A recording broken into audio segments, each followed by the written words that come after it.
I have to click on my speaker to hear stuff. So, but this guy was always, and some days I was just Facebook expression. I'm like, well, what is he saying? So one day I just clicked it, just hear what he was saying. I was like, oh, okay. All right, he's in recovery. Okay.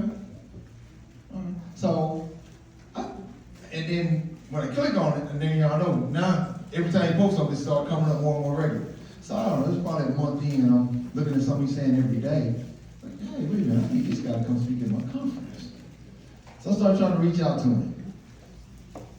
Sent messages, he didn't respond. Messenger, he didn't respond. Put stuff on Facebook under the stuff he was posting, saying, hey, look, reach out, here's my name, I'm a conference coordinator, trying to get in touch with you about booking you for a gig. I just need your booking information, and he didn't respond.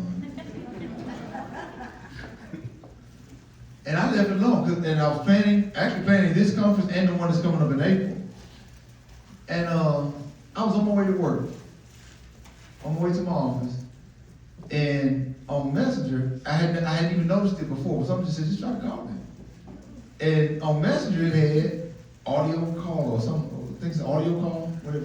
Anyway, I just hit the little phone.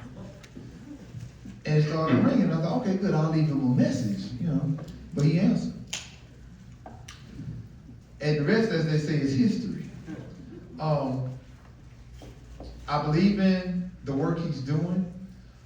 I believe in trying to support what he's about in his journey in recovery, his journey to reestablish himself with his family, and being actively involved in his kids' lives. All of that tied into the messages that he presents on a daily basis on Facebook and Instagram made me say, okay, look, I'm gonna give you an opportunity to come speak to these kids in Choctaw, Mississippi, Philadelphia, Mississippi, and the Mississippi Band of Choctaw Indians, so you can share your message. Because some of them are dealing with some kids who can relate to what you be talking about, what you've been through, and his life experiences. I'm gonna leave it at that and just ask you to put your hands together and help me welcome Mr. Nichrien Smith to the stage.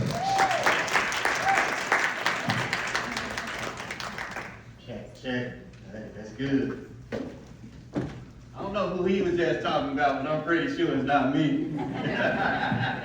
So my name is Nichrien, man. I grew up in a project called Chicago, Illinois. And I want to start off by saying I'm extremely grateful for being here today. I was kind of nervous at first because he told me it was going to be some therapists in the audience, and I ain't going to get sent for a psycho evaluation and nothing like that, right?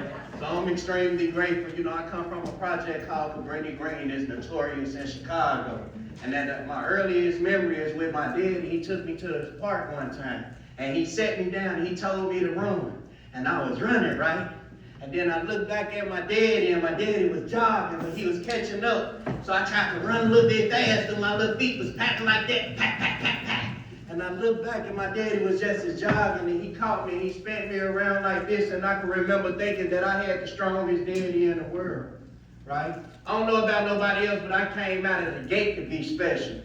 So, at an early age, my mama sent me to preschool. So I'm sitting around in preschool, and, all the other little kids crying. We around the table, and they crying, and I'm trying to figure out what they crying about. Like, I was excited to be away from my mama, but they were crying and stuff, right? So the lady passed out construction paper, and as she passed out construction paper, she passed out crayons. So the first thing my mind told me to do was to write, and I spelled my mama's name in cursive. I got a scholarship to go from preschool to kindergarten.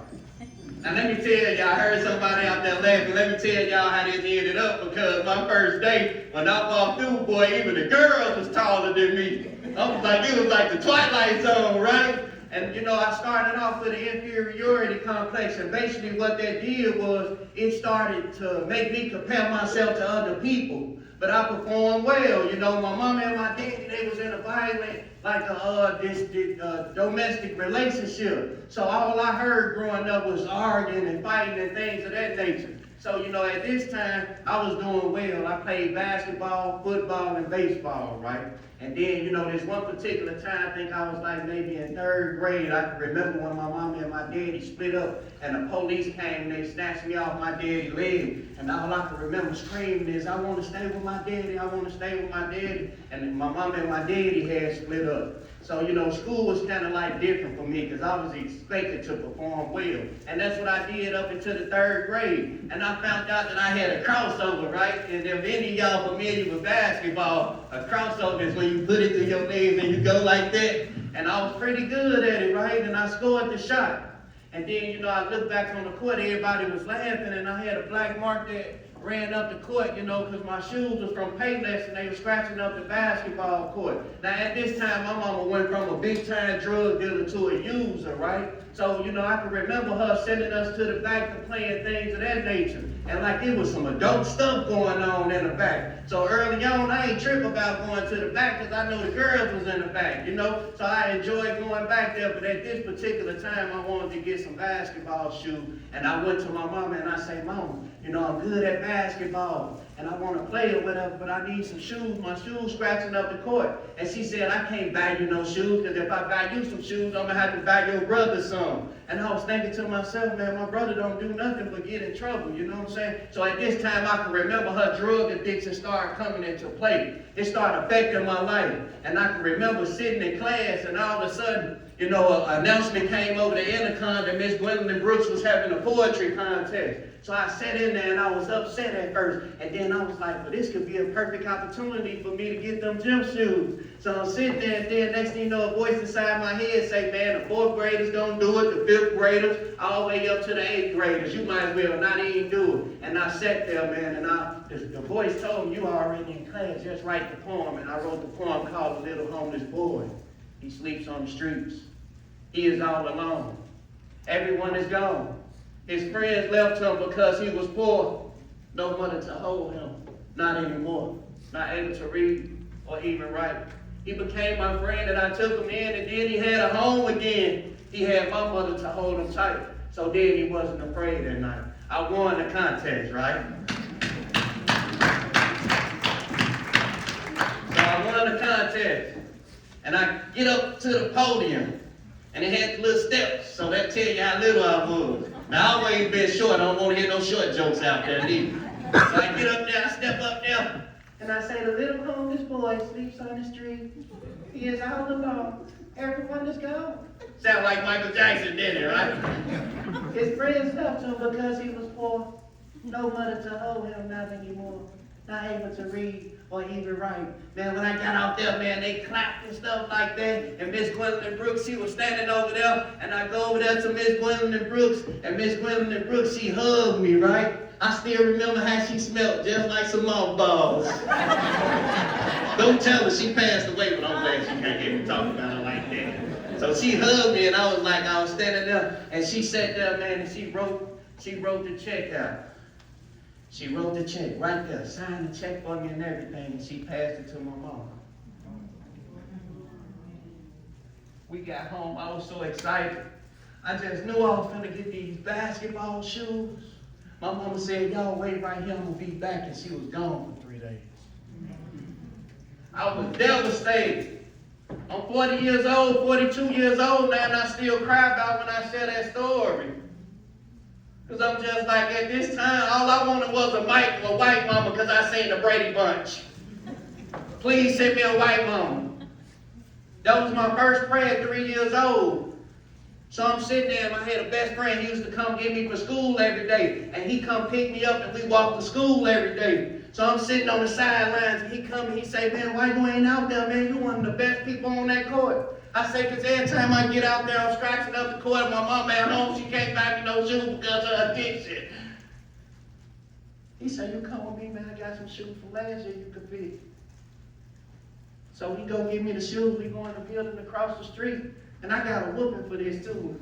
I got a bunch of whoopings when I was good. I still got stitch cord marks on me, but that's another story. So we get to the shoes or whatever, man. And the next day, he was killed by a gangbang. He was 9 years old. So all I wanted at this time, I'm like, Mama, my best friend just got killed. She knew about it. I was like, all I want to do is to be able to go to his funeral. She didn't let me go to his funeral. And at this time, she done had a baby, man, and she put the baby in my hands and just walked off. I was like 11 years old. My brother was born, and I got this little baby. And she done walked out. She done gave me a brand new baby and just done left. So I started putting soda in this bottle. He was crying all the time, so I take him upstairs. We stayed on the 13th floor, and I held him out the window. I said, if you don't stop crying, I'm going to drop your ass. He got silent, and I pulled him back in, and he was like a son to me. So I took on responsibility of a kid when I was 11 years old. My mama was real sprung out. And I can remember at this time, right, I became popular for basketball, baseball, and football. So up until the 6th grade, I did my thing, right? I still got records in Chicago. So even in the absence of all these traumatizing experiences, I still performed well in school. So I ain't got that part of my story I acted out. Because I took everything that was going on for me, the beatings and the molestations and things of that nature, I took it out in the school. So I did extremely well. I wasn't like y'all, I didn't get report cards, right? I ain't getting no report card. So, you know, at this time, 6th grade rolled around and I was pretty good at basketball. And next thing you know, we go to a basketball camp. Now, at this time, I wasn't in a private school. This time, I went back to public school. And I used to enjoy it, but my mama, she bounced around. If anybody know anything about people that's in addiction, usually they bounce around from place to place. So I ended up back in a public school. So I'm at the basketball camp, right? And we get kicked out of the basketball camp, and I get back to my building in Chicago, Cabrini Green, and police come from both ends of the ramp, or the hallway. A hallway is just like a ramp which leads to each hallway. So the police come from both ends and they get us. And they take us downstairs and they put us in a paddy wagon. It's like a U-Haul truck that they got benches in. So they put you in there and they chain you to the wall. I'm 12 years old, I'm being chained to this wall. I don't know what's going on. And then all of a sudden, man, we get to the station and they sit us down. It's for us, and they sit us down and they was like, who did it? And I just don't know what happened. And I'm telling them, I'm screaming, I don't know what